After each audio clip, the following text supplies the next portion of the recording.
warahmatullahi wabarakatuh. Perkenalkan, saya Ibu Eni Sulistiawati, salah satu dosen di Universitas Nahdlatul Ulama Pasuruan, di mana saya akan menjelaskan tentang salah satu mata kuliah di program studi teknik industri, yaitu mata kuliah perencanaan dan pengendalian produksi. Mata kuliah ini diberikan pada mahasiswa di semester genap. Di semester genap sebanyak 3 SKS, di mana ada 16 kali pertemuan, yang separuh lagi 8 di pertemuan ke-8 itu akan diadakan UTS, dan di pertemuan terakhir atau 16 itu UAS, gitu ya. Untuk penilaian itu ada penilaian studi kasus atau case study, dan terakhir ada penilaian project based learning, seperti itu. Terus di sini akan sistem penilaiannya itu yaitu 10% absensi, 20% tugas, 30% untuk UTS, dan 40% untuk UAS. Itu include dari case study sama project based learning. Oke, untuk mengajar mata kuliah perencanaan dan pengendalian produksi ini, saya bisa menggunakan referensi dari modul sama buku ya, dan RPS yang sudah saya buat, di mana mata kuliah ini membahas konsep, metode, dan strategi yang digunakan dalam perencanaan dan pengendalian produksi di bidang industri, manufaktur, dan jasa. Mahasiswa akan mempelajari bagaimana mengoptimalkan sumber daya, menyusun jadwal produksi, mengelola rantai pasok, dan menerapkan sistem perencanaan berbasis teknologi seperti material requirement planning dan just in time. Selain itu, mahasiswa juga akan memahami teknik mitigasi risiko dan rantai pasok global, serta analisis efisiensi produksi menggunakan metode seperti lean manufacturing atau total productive maintenance. Oke. Untuk bahan kajiannya yaitu antara lain pengantar perencanaan dan pengendalian produksi, peramalan, forecasting dan perencanaan agregat, penjadwalan induk produksi dan perencanaan kebutuhan material, terus kapasitas produksi dan pengendalian produksi, penjadwalan produksi, dan beberapa metode yang akan digunakan dalam pengendalian dan perencanaan dalam produksi tersebut. Bahan kajian dan referensi juga sudah tertera jelas pada RPS, dan project based learning-nya juga secara alur sudah dijabarkan pada RPS dengan lengkap beserta penilaiannya. Oke, assalamualaikum warahmatullahi wabarakatuh. Selamat pagi teman-teman semua. Sehat ya hari ini ya. Oke, hari ini kita masuk ke mata kuliah apa? Kita masuk mata kuliah perencanaan.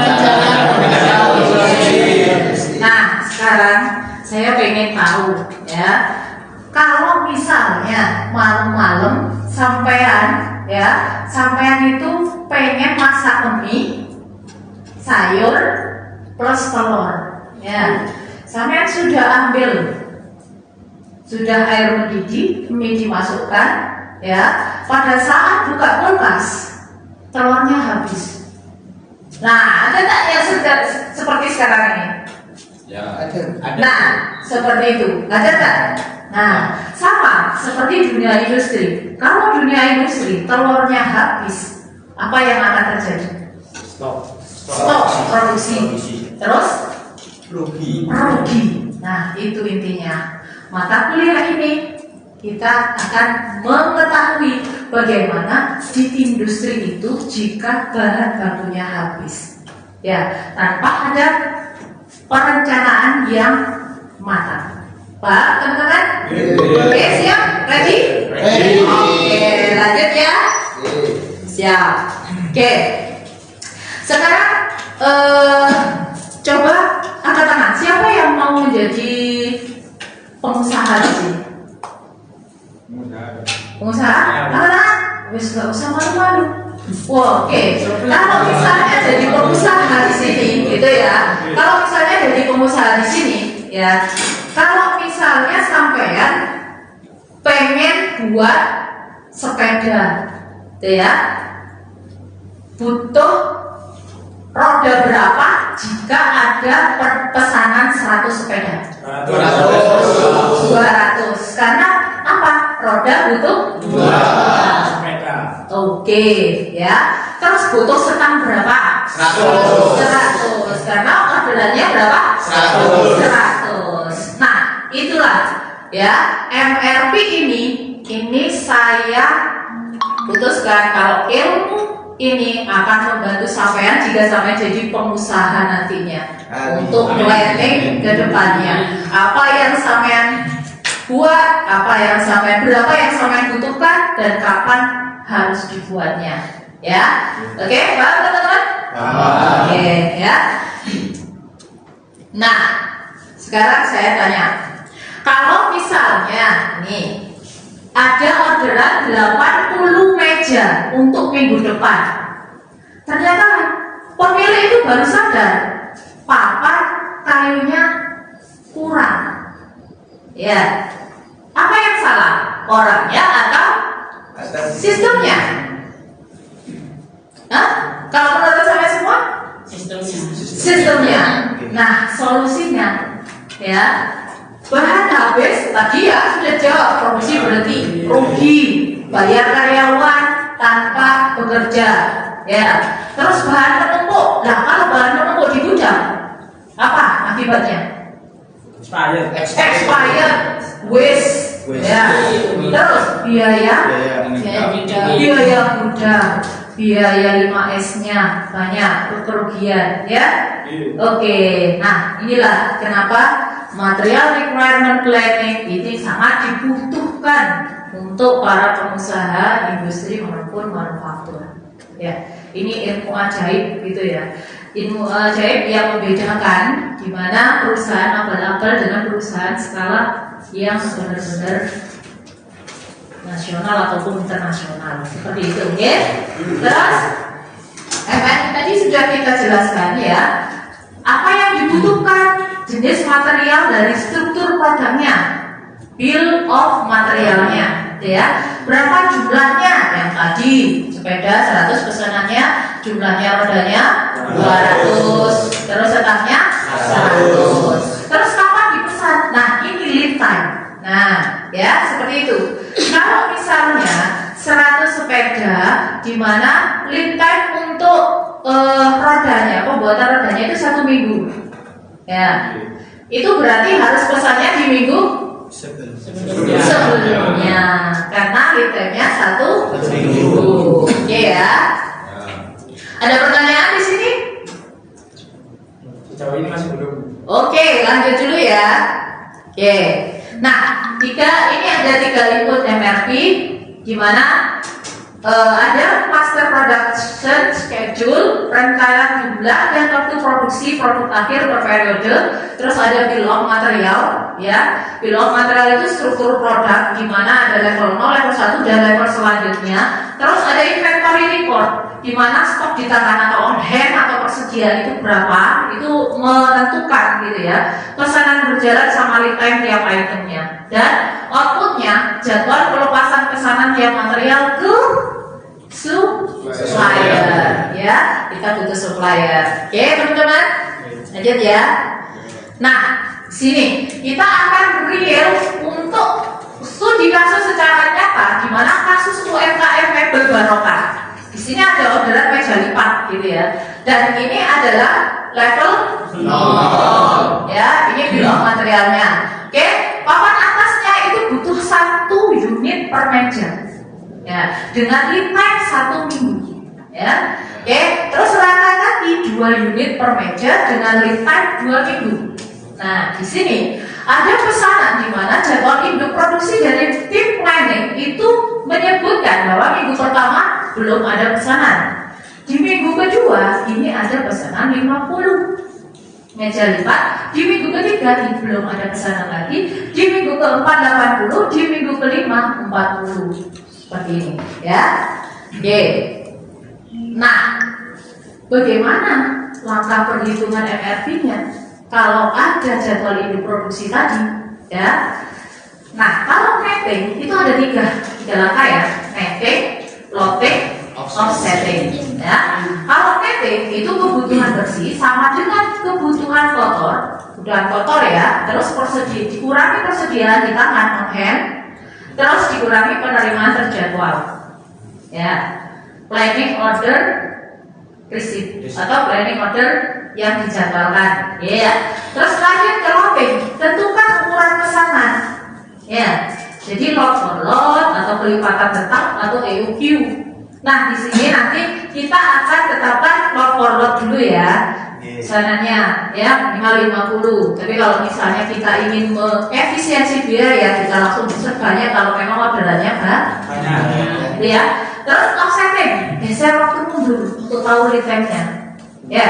Jadi kita tidak akan berhenti produksinya. Kalau misalnya kita tidak bisa geser waktu mundur, kita kurang bahannya, nggak produksi ya. Satu hari saja kalau perusahaan internasional itu bisa rugi berjuta, ratusan juta ya, atau bisa miliaran seperti itu ya teman-teman. Oke, siap. Nah ini saya akan hitung ya untuk papan atasnya saja dulu ya. Karena tadi jadwal induk produksinya di minggu kedua, minggu keempat, sama minggu kelima, itu ya. Fokus ya, ini kita hitung-hitungan. Ada on hand atau persediaannya 30, ya. Kebutuhan bersihnya masih 0 ya minggu pertama, tidak ada orderan.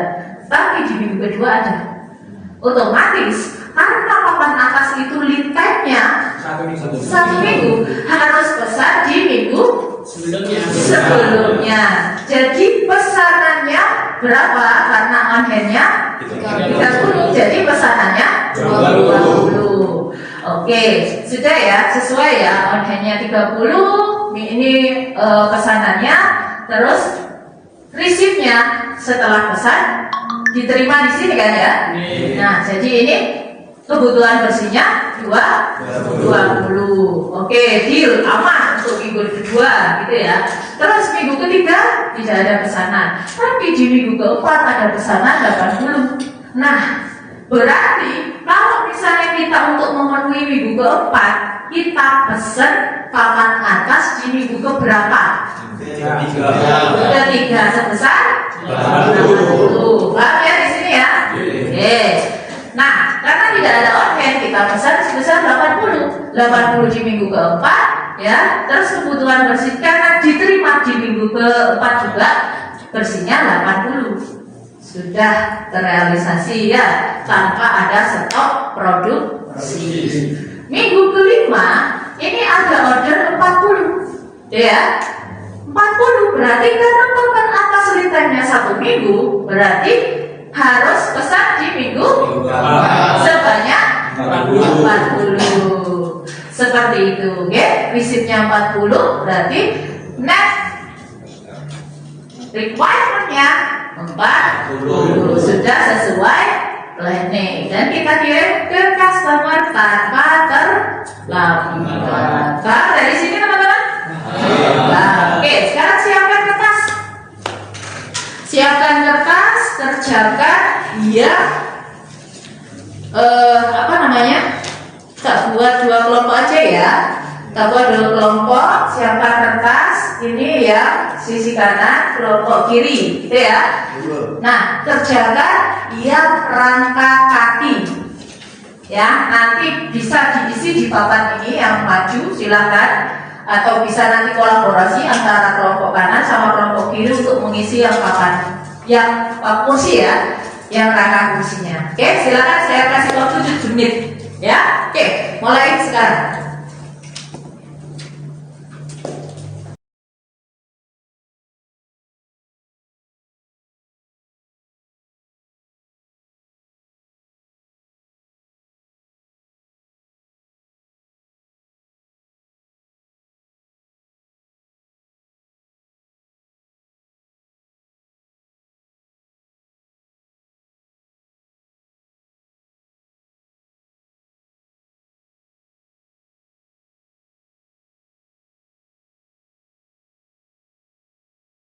Dua menit lagi.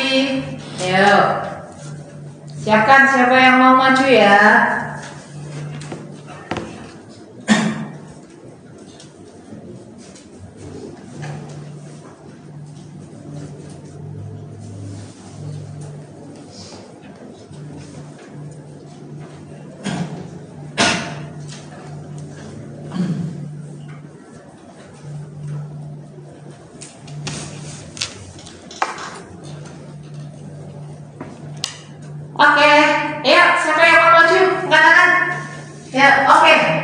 Dua-duanya nggak apa-apa. Kubu kanan, kubu kiri saling bantu. Silakan. Ayo. Oh iya, ini. Mohon maaf. Silakan, jelaskan. Ayo. Mas Azam sama Mbak Wood ya.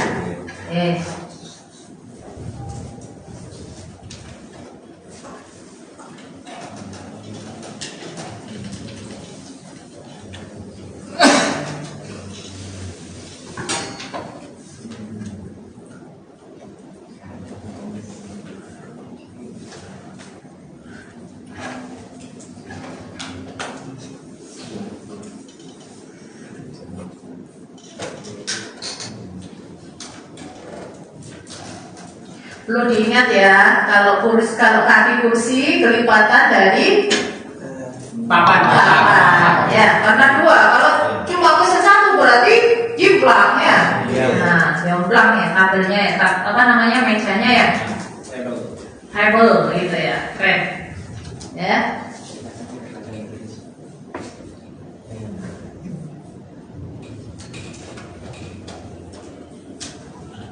Oke, silakan dijelaskan. Ya, Mbak Ud di sebelahnya silakan dijelaskan sama ditunjuk juga. Ini kenapa, ya. Mbak Mas Azam, ya. Oke, sebelumnya terima kasih untuk waktunya. Kami di sini akan menjelaskan tentang MRP rangka kaki, di mana rangka kaki itu kebutuhan 2 kali lipat dari sebelumnya papan meja. Dimana kalau papan meja itu perlu 50, berarti rangka kakinya itu perlu 100, itu kan ya. Untuk kebutuhannya atau permintaannya pada rangka kaki itu minggu pertama 0. Untuk minggu kedua 100 karena kelipatan 50. Maka sedangkan di sini on hand-nya itu 60. Jadi 100 kebutuhan kotor dikurangi on hand persediaan di tangan berapa? 60. Jadi 100 dikurangi 60 sisa berapa? 40. Jadi kebutuhan bersihnya itu 40. Gitu. Jadi berapa yang kita harus pesan gitu untuk memenuhi kebutuhan bersihnya kan 40. Sedangkan di sini menggunakan load 40 biji gitu. 50 ya, 50 ya Mas ya. Oke, siap. Sedangkan yang diterima itu harus 50 karena nggak boleh 40 gitu. Maka sebelumnya itu harus pesan pada POR itu 50. Jadi pada minggu 0 itu kita harus pesan 50 biji gitu. Untuk memenuhi NR ya 40 ini gitu.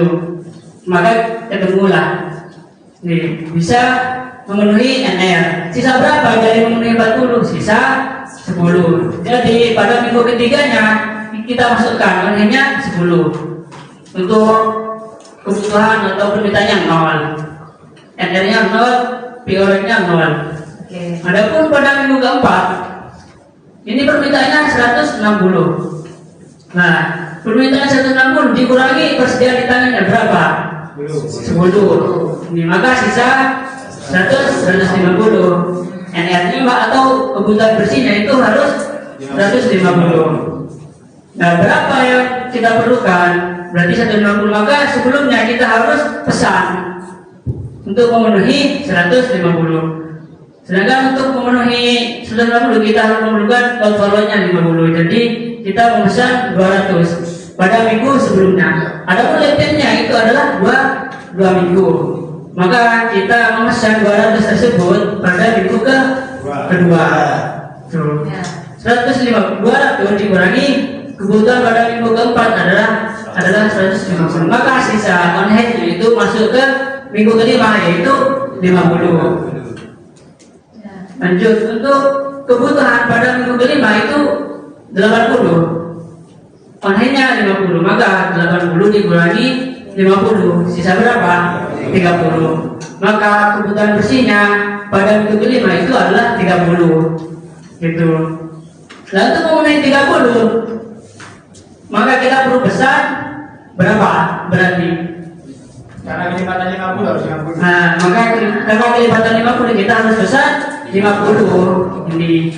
Untuk memenuhi 50 tersebut, kita harus pesan terlebih dahulu 2 minggu sebelumnya. Pada minggu berapa kita harus pesan? Pada minggu ketiga.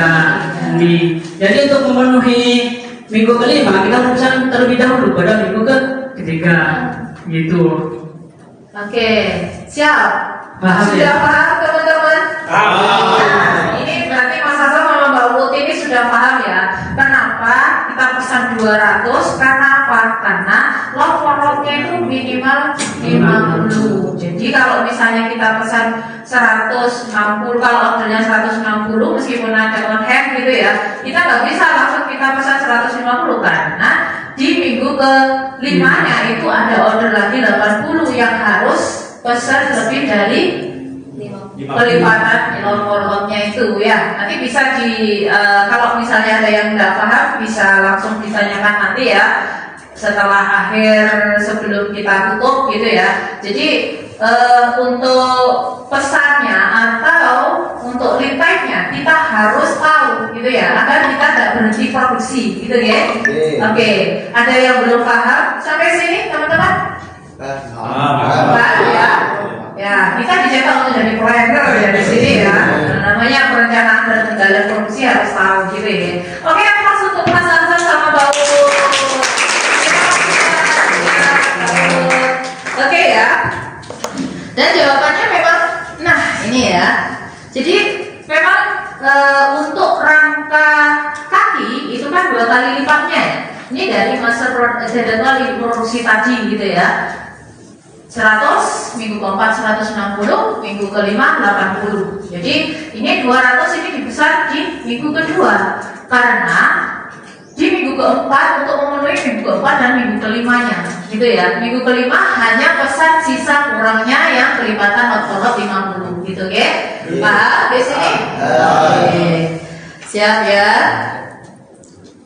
Sebelum bentar saya akan mengutarakan 2 soal. Silahkan disiapkan kertasnya, dihitung ya. Nanti jawab barengan. Kalau ada yang salah ke depan nyanyi. Wah, enggak ya? Oke. 1, 2, 3. Silakan kerjakan nomor 1. Soal. Kalau gross requirementnya 90 ya, on handnya 25, penerimaan terjadwalnya 15, berapa kebutuhan bersihnya? 1, 2, 3. 50. Kenapa 50? Karena Saya jawab 90 dikurangi 25 dikurangi 15. oke, katanya berarti 50. Benar. Ayo terus. Soal yang kedua, material dibutuhkan minggu ke-6. Lead time-nya 3 minggu. Minggu ke-6 ya. Lead time-nya di 3 minggu. Paling lambat pesanan dilepas di minggu ke berapa? 3. Sesuai tiketnya. Kalau misalnya dilepas di minggu keduanya, jadi datangnya di minggu ke-5 itu ya. Tapi karena kita itu butuh biaya untuk penyimpanan, jadi kalau bisa sesuai ya seperti itu ya. Untuk mengurangi biaya, untuk mengurangi rugi ya, untuk mengurangi waste 5S juga ya. Oke teman-teman, kalau ada yang tidak paham silahkan tanya ya. Sudah ya, berarti sudah paham ya apa itu MRP, Material Requirement Planning, dan bagaimana cara menghitungnya ya. Tahu bom itu apa? Bukan bom yang wah gitu ya, bill of material ya. Ini contoh yang minim sekali. Kalau di perusahaan besar itu akan sangat banyak sekali pohonnya ya. Jadi level 0, level 1, 2 bisa sampai level 20 ya. Ini contoh simple kalau sama jadi bagian PPIC di perusahaan. Nah, ya? Oke, ya. Oke. Ini simpulan dan refleksi ya. Jadi MRP itu menjawab material apa, berapa, dan kapan ya, dari MPS, Master Production Scheduling, dari BOM, Oke, dan status persediaan. Ya, terus logika intinya tadi ada masih ingat netting apa? Ayo, masih ingat netting apa yang tadi? Iya, diingat ya. Ya, kalau loading tentukan ukuran pesanan lotnya tadi. Kalau offsetting geser pesanan. Paham ya? Oke, ini untuk apa namanya daftar pustaka ya, referensi yang saya butuhkan. Oke, jadi terima kasih teman-teman. Sebagai orang teknik industri, kita tidak hanya dituntut untuk profesional atau ikon ya sesuai dengan visi perguruan tinggi kita, tapi kita dituntut untuk amanah, gitu ya. Kita dituntut untuk amanah dan profesional. Oke. Pulang dari sini, silakan ngopi, silakan ke UMKM di sekitar rumah sampean semua. Nanti tanya ownernya, pernah kehabisan bahan nggak Pak? Gitu. Oke? Oke. Salam Unity. Salam. Assalamualaikum warahmatullahi wabarakatuh. Waalaikumsalam warahmatullahi wabarakatuh.